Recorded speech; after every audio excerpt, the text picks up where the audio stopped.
Love today సినిమాతో తెలుగు ప్రేక్షకులకు పరిచయమైన Tamil director cum actor Pradeep Ranganathan ప్రస్తుతం హీరోగా వరుస సినిమాలు చేస్తున్నాడు.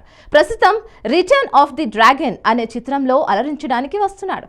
ఇప్పటికే విడుదలైన ప్రమోషనల్ కంటెంట్ సోషల్ మీడియాలో ట్రెండింగ్ అయింది. ఇక మరోవైపు టీం అంతా ప్రమోషనల్ ఈవెంట్స్ తో సందడి చేస్తున్నారు. మరి ఈ క్రమంలో ప్రదీప్ తన ఇన్స్టాగ్రామ్ అకౌంట్ లో పెట్టిన ఓ పోస్ట్ ప్రస్తుతం నెట్టింట చెక్కలు కొడుతోంది. బీటెక్ చదివే రోజుల్లో కెమిస్ట్రీ పరీక్షల్లో ఆన్సర్ కు బదులు కథలు రాశాను. ఇక అది టీచర్ గుర్తించి బాగా ట్రై చేశావు ప్రదీప్, దయచేసి ఇలాంటి కథలు రాయొద్దు అని చెప్పింది. అయితే ఈ పరీక్షల్లో నాకు 50కి 11.5 మార్కులు వచ్చాయి. యూనిట్ టెస్ట్ లో మాత్రమే ఈ మార్కులు వచ్చాయి, కానీ మెయిన్ ఎగ్జామ్స్ మాత్రం బాగా చదివి రాశాను.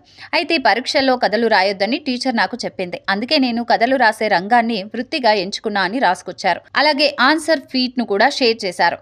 ఇక ఈ పోస్ట్ చూసిన నెటిజన్లు కొందరు సరిగ్గా చదవకపోయినా ఇండస్ట్రీని షేక్ చేస్తున్నాడని తెలుసుకుని షాక్ అవుతుండగా మరికొందరు క్రేజీ కామెంట్లు చేస్తున్నారు. This irresponsible, atrocious, reckless nuisance boy up to